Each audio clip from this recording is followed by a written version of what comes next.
dia. A todos que assistem o culto nesta manhã, saúdo fraternalmente, desejando que a paz de Deus seja com cada um. Realizamos este culto em nome de Deus, Ele que é Pai, Filho, Espírito Santo. Amém. E saúdo a todos com as palavras de Paulo em Gálatas capítulo 6, versículos 9 e 10. Não nos cansemos de fazer o bem, sempre que pudermos, devemos fazer o bem a todos, especialmente aos que fazem parte da nossa família na fé. Queremos ouvir o primeiro hino desta manhã, Senhor, Tu és meu bom pastor.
E convido você a fazer a sua confissão de pecados a Deus neste momento.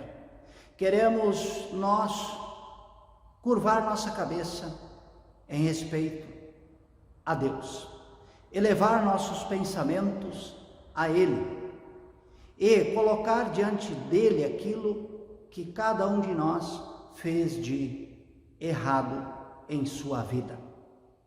E enquanto nós elevamos o nosso pensamento a Deus, nós ouvimos o hino Infinita Graça, que serve também de base para a nossa confissão de pecados.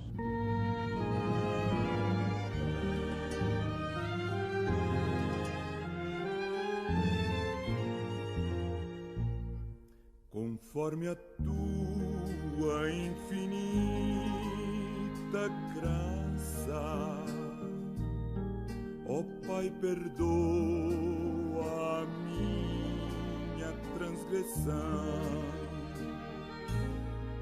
faz-me sentir mais uma vez a graça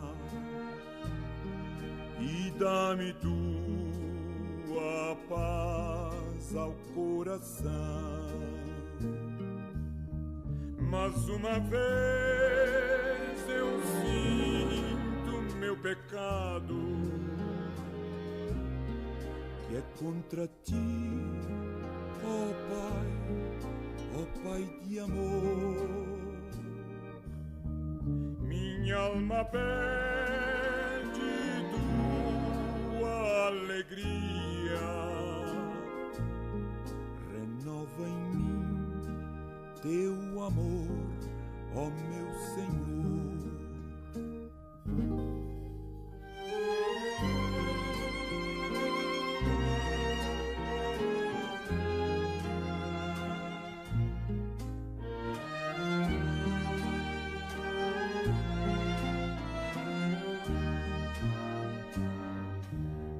Meu coração a ti eu ofereço,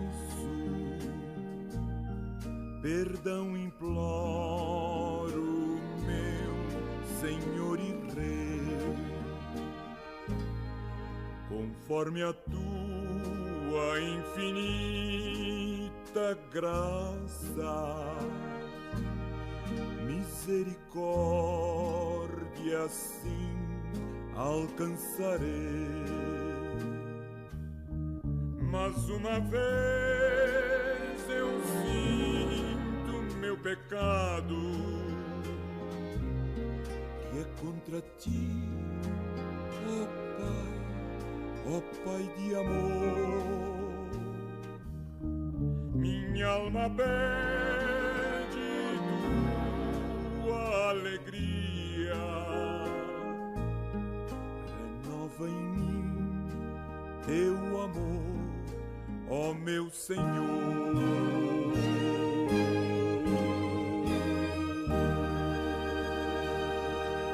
A todos que se arrependem sinceramente dos seus pecados, eu anuncio o perdão de Deus. E anuncio este perdão através da carta de Tito, capítulo 2, versículo 14.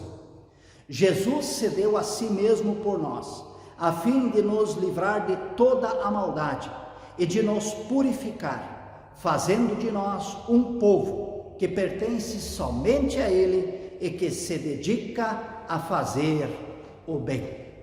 Através destas palavras, anuncio o perdão de Deus em nome dele, Ele que é Pai, Filho e Espírito Santo. Amém. Oremos. Senhor nosso Deus, nós te bendizemos, pois nós sabemos que Tu és um Deus próximo de nós, que Tu és fiel, que Tu és generoso. Isto vemos de forma clara quando olhamos para a Sagrada Escritura e vemos que Tu libertaste o Teu povo da escravidão no Egito e lhe deste uma nova terra. Mais adiante na história do povo de Israel, eles foram exilados na Babilônia e Tu trouxeste o Teu povo de volta do exílio. E assim, Israel pôde novamente viver como um povo livre. A forma mais clara pela qual Tu demonstras que te importas conosco é através de Jesus, o Teu Filho, o nosso Salvador, que veio a este mundo para pagar por nossos pecados e nos oferecer a vida eterna. Por isso tudo nós te agradecemos e te louvamos. E nós te pedimos, continua a caminhar conosco rumo ao futuro. Ajuda-nos a trilhar o caminho da nossa vida, sempre nos submetendo à Tua vontade, vivendo em fé e em amor, como Tu pedes de nós. Por Cristo nosso Senhor. Amém. Ouvimos o próximo hino da nossa celebração, Tudo o que sou.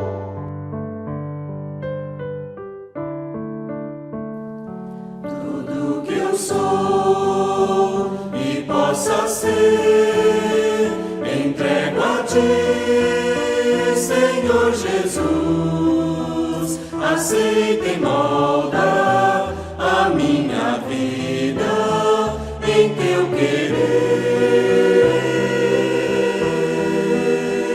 Minhas paixões, meu trabalhar,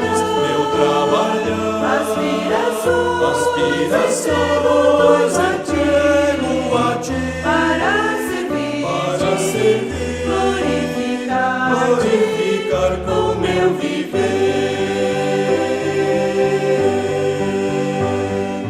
Problemas sempre eu trago a Ti, em desespero ou dor, mas o que devo trazer é meu ser, devo Te dar meu melhor. Tudo que eu sou e possa ser, entrego a Ti, Senhor Jesus. Aceita e molda a minha vida em Teu querer. Minhas paixões, meu trabalhar, aspirações, entrego a Ti, para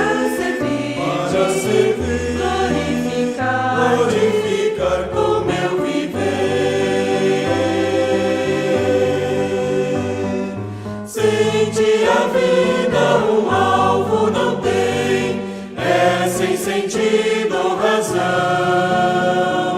Quero cumprir teu querer para mim. Sei que me tens em tua mão. Tudo que eu sou e possa ser, entrego a ti, Senhor Jesus. Aceita e molda a minha vida em teu querer. Minhas paixões, meu trabalhar, aspirações, entrego a ti, para servir-te, glorificar com meu viver. Tudo que eu sou. E queremos ouvir o texto bíblico que serve de base para a nossa reflexão nesta manhã, de acordo com Isaías capítulo 58, versículos 1 a 8 e versículo 14. O texto diz: o Senhor Deus diz, grite com toda a força sem parar, grite alto como se você fosse uma trombeta, anuncie ao meu povo, os descendentes de Jacó, os seus pecados e as suas maldades. De fato, eles me adoram todos os dias. Dizem que querem saber qual é a minha vontade, como se fosse um povo que faz o que é direito e que não desobedece às minhas leis. Pedem que eu lhes dê leis justas e estão sempre prontos para me adorar. O povo pergunta a Deus: que adianta jejuar, se tu nem notas? Por que passar fome, se não te importas com isso? O Senhor responde: a verdade é que nos dias de jejum, vocês cuidam dos seus negócios, exploram os seus empregados. Vocês passam os dias de jejum discutindo e brigando, e chegam até a bater uns nos outros. Será que vocês pensam que quando jejuam assim, eu vou ouvir as suas orações? O que é que eu quero que vocês façam nos dias de jejum? Será que desejo que passem fome, que se curvem como um bambu, que vistam roupa feita de pano grosseiro, se deitem em cima de cinzas? É isso que vocês chamam de jejum? Acham que um dia de jejum assim me agrada? Não é esse o jejum que eu quero. Eu quero que soltem aqueles que foram presos injustamente, que tirem de cima deles o peso que os faz sofrer, que ponham em liberdade os que estão sendo oprimidos, que acabem com todo tipo de escravidão. O jejum que me agrada é que vocês repartem a sua comida com os famintos, que recebam em casa os pobres que estão desabrigados, que deem roupas aos que não têm e que nunca deixem de socorrer os seus parentes. Então, a luz da minha salvação brilhará como o sol, e logo vocês todos ficarão curados. Se me obedecerem, eu serei uma fonte de alegria para vocês. Farei com que vençam todas as dificuldades, e vocês serão felizes na terra que eu dei ao seu antepassado Jacó. Eu, o Senhor, falei. Até aqui estas palavras de Deus para a nossa vida. E felizes somos nós, se ouvimos estas palavras, as guardamos em nosso coração e agimos de acordo com o que elas pedem de nós. Amém.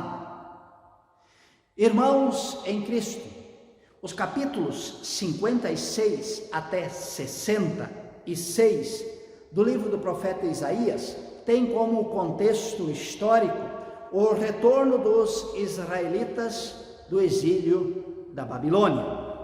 Neste contexto histórico, é preciso reconstruir a vida em Israel. 70 anos haviam se passado, e agora aqueles que foram deportados, ou melhor, os netos daqueles que foram deportados, voltam a Israel. Deveria haver uma grande festa, um recomeço, onde todos teriam alegria e felicidade por voltarem à terra dos seus antepassados e recomeçarem a vida. Mas não é isto o que acontece. Pelas palavras de Deus neste texto de Isaías, a situação no povo de Israel, após o retorno do exílio na Babilônia, segue um rumo diferente. O texto diz que todos procuram participar das celebrações de culto, adorar a Deus, procuram fazer jejum para agradar a Deus. Mesmo louvando a Deus e fazendo jejum, o povo se queixa, porque há a sensação de que Deus não dá atenção ao louvor, ao jejum, aos cultos que o povo de Israel presta a Deus. E então Deus diz que este jejum, este culto que prestam a Ele, de nada vale, porque há inocentes que estão sendo condenados, presos, há discussões e brigas, há exploração, há escravidão, há pessoas que passam fome, que estão sem casa, que estão sem roupa entre o povo de Israel. E nesta situação, Deus coloca as bases sobre as quais deve ser feita a reconstrução da vida após a volta dos exilados da Babilônia. Ele diz primeiro que é preciso acabar com toda a exploração, porque irmão não explora irmão. Ainda mais em Israel, que é o povo do Senhor. No terceiro mandamento, em Deuteronômio 5, Deus diz: te lembrarás que foste escravo na terra do Egito, e que o Senhor teu Deus te tirou dali com mão poderosa e braço estendido. É o que diz o versículo 15. O escravo não tinha direito a nada. Agora Israel é um povo livre, está na sua própria terra, tem o seu país. Não pode mais haver miséria entre aqueles que pertencem ao povo do Senhor. Não pode mais haver escravidão entre aqueles que pertencem ao povo do Senhor. E Deus diz mais. Em segundo lugar, ele diz que é preciso socorrer os famintos, aqueles que não têm casa, aqueles que não têm roupa. Alguns poderiam hoje alegar, olhando lá para trás, mas deve ter havido muitos preguiçosos no meio daqueles do povo de Israel que passavam necessidade. Passam necessidade porque não querem trabalhar, são preguiçosos. Esta é a visão que nós hoje temos a partir de muito que vemos em nossa realidade. Mas em Israel não era assim. Todos buscavam trabalhar, mesmo porque Deus condenava a preguiça. Como lemos em Provérbios capítulo 6, versículo 6, preguiçoso, aprenda uma lição com as formigas. Elas não têm líder, nem chefe, nem governador, mas guardam comida no verão, preparando-se para o inverno. E também em Provérbios 19, 15, quem é preguiçoso e dorminhoco acabará passando fome. E temos mais diversas situações em que a preguiça é condenada no livro de Provérbios. E também em Mateus capítulo 20, na parábola dos trabalhadores da vinha, vemos que as pessoas iam até a praça à procura de trabalho. Este era o costume naquela época. e não ficavam em casa fazendo nada como preguiçosos. Também no Novo Testamento, em 1 Tessalonicenses, capítulo 5, versículo 14, Paulo diz: pedimos a vocês, irmãos, que aconselhem com firmeza os preguiçosos, deem coragem aos tímidos, ajudem os fracos na fé e tenham paciência com todos. Não há preguiça por parte das pessoas em Israel. As injustiças que são relatadas em Isaías são devido à maldade humana, ao pecado. Mas vamos colocar mais uma questão. Você poderia perguntar: mas Jesus não disse, os pobres estarão sempre com vocês? Em Mateus capítulo 26, o versículo 11. Sim, ele disse, mas ser pobre é diferente de haver inocentes que estão sendo condenados e presos, de haver discussões e brigas, de haver escravidão, de haver exploração, ao ponto de haver pessoas que passam fome, que estão sem casa, que estão sem roupa. Pobre é uma pessoa que tem poucos recursos, mas que tem uma casa, mesmo que pequena e humilde, que tem o que comer e que tem o que vestir. E isto, diz Jesus, sempre teremos neste nosso mundo. E após então ter repreendido severamente o povo de Israel, nos primeiros versículos desse texto de Isaías 58, Deus diz o que deve ser feito para acabar com esta situação, que é soltar da prisão os que foram presos injustamente, acabar com todo tipo de escravidão e exploração, dar comida aos famintos, receber em casa os desabrigados, dar roupas àqueles que não têm, socorrer os parentes que precisam ser socorridos. Se Israel seguir estas recomendações, diz Deus nesse texto, nos versículos 8 e 14, então a luz da minha salvação brilhará como o sol, e logo todos ficarão curados. Se me obedecerem, eu serei uma fonte de alegria para vocês. Farei com que vençam todas as dificuldades. Vocês serão felizes na terra que eu dei ao seu antepassado Jacó. Lendo este texto, eu fiquei curioso sobre o nosso Brasil. Nos últimos tempos se tem falado sobre a fome no Brasil. Tantos milhões de pessoas passam fome. Outros dizem um número diferente. E fui então buscar informações. Hoje, o Brasil tem 217 milhões e 800 mil pessoas. E busquei o mapa da fome no mundo da FAO, da Organização das Nações Unidas para Alimentação e Agricultura. E de acordo com este mapa, há no Brasil entre 2,5% e 5% de pessoas com fome. Isso significa que há entre 5.455.000 a 10.890.000 pessoas com fome no Brasil hoje.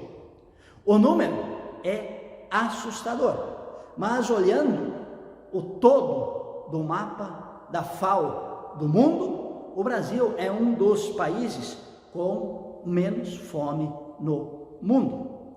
Isto me fez lembrar de um palestrante que certa vez falava dos acidentes de automóvel no Brasil e comparava o número de acidentes com as mortes e fazia ali o percentual. X% dos acidentes no nosso Brasil resultaram em mortes. Se fôssemos pegar os dados de 2021, os acidentes foram em número de 64.441 e destes acidentes, ficaram feridas 71.690 pessoas.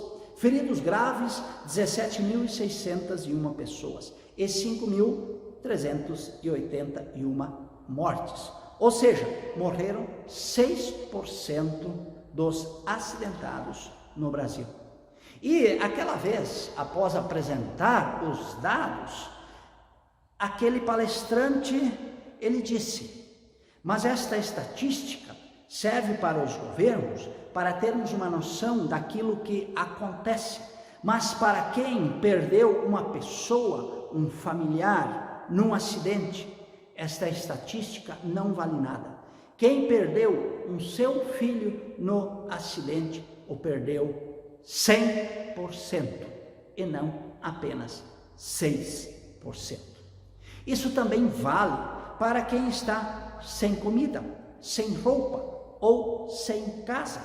Não se passa fome 2,5% ou 5%, se passa fome 100%.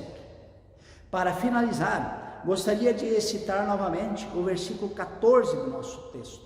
Se vocês me obedecerem, eu serei uma fonte de alegria para vocês e farei com que vençam todas as dificuldades. Deus diz: se me obedecerem. Ou seja, Deus está dizendo: obedeçam a mim, e somente assim os problemas que estão acontecendo entre vocês serão resolvidos. O que o nosso país precisa são cristãos autênticos, que são submissos à vontade de Deus, desde aqueles que governam o nosso país, os que trabalham até o aposentado. Todos deveriam ouvir a palavra de Deus, deveriam escutar esse texto do livro do profeta Isaías, as palavras que Jesus nos dirige. Se assim todos fizessem, haveria felicidade e as dificuldades poderiam ser vencidas. Gostaria ainda de dizer que a nossa comunidade em Petrópolis está fazendo a sua parte, através do Departamento de Ação Social. Você, membro da nossa comunidade, está ajudando a nossa ação social? Você que é um cristão, está me ouvindo neste momento, está fazendo a sua parte para ajudar a quem necessita?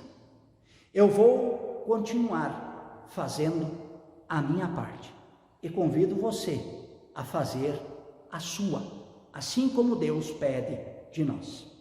A nossa comunidade também continuará fazendo a sua parte. E você? Amém. Ouvimos o próximo hino da nossa celebração, Gente que Espera.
fazer a nossa confissão de fé nas palavras do credo apostólico e dizendo, eu creio, nós estamos dizendo que nós queremos fazer a vontade de Deus, que não queremos fazer como o povo de Israel, que fazia belas celebrações, que fazia jejum, mas que não agia em sua vida de acordo com a vontade de Deus em relação àqueles que necessitavam. Assim, quando nós fizermos agora e dissermos a nossa confissão de fé nas palavras do credo apostólico, pensemos se nós estamos ajudando a quem necessita.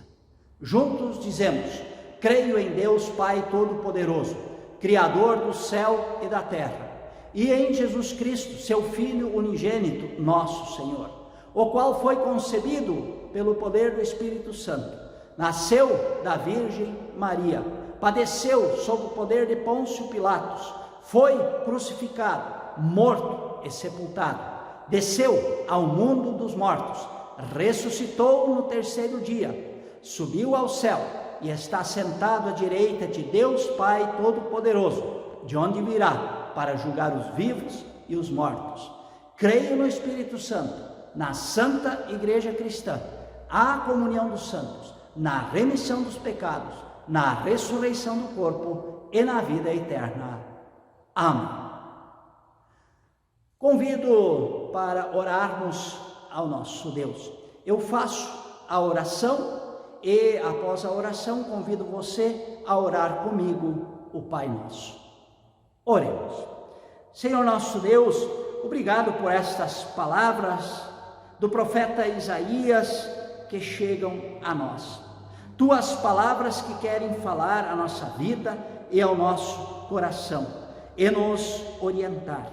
E assim queremos pedir-te que nós, como cristãos e como igreja, façamos a nossa parte, socorrendo aquele que precisa de nós. O pouco que fizermos fará diferença na vida das pessoas. Ajuda-nos a assim agirmos, que não tenhamos uma religiosidade falsa, mas que vivamos de fato como cristãos, como pessoas que seguem as tuas recomendações em todos os aspectos da nossa vida. E assim intercedemos também por aqueles que não têm pão, por aqueles que não têm vestimento, por aqueles que não têm casa, pois um dos serviços da igreja é o serviço da oração. Pedimos por aquelas pessoas que estão em conflito, em briga, uma com a outra. Pedimos por situações de escravidão e de opressão que acontecem na vida das pessoas, para que possam ser libertadas. Assim, ó Deus, guia-nos sempre com a tua bondosa mão, para podermos fazer a tua vontade. Em nome de Cristo, que nos ensinou a orar. Pai nosso que estás nos céus, santificado seja o teu nome. Venha o teu reino. Seja feita a tua vontade, assim na terra como no céu. O pão nosso de cada dia nos dá hoje, e perdoa-nos as nossas dívidas, assim como nós também perdoamos aos nossos devedores. E não nos deixes cair em tentação, mas livra-nos do mal, pois teu é o reino, o poder e a glória para sempre. Amém. E encerro este culto invocando sobre cada um a bênção de Deus. Eu peço que o Senhor nosso Deus vos abençoe e vos guarde. O Senhor faça resplandecer o seu rosto sobre vós e tenha misericórdia de vós. O Senhor sobre vós levante a sua face e vos dê a sua paz. Em nome do Pai, do Filho e do Espírito Santo. Amém. Ouçamos o último hino da nossa celebração de hoje. Vem, derrama a paz.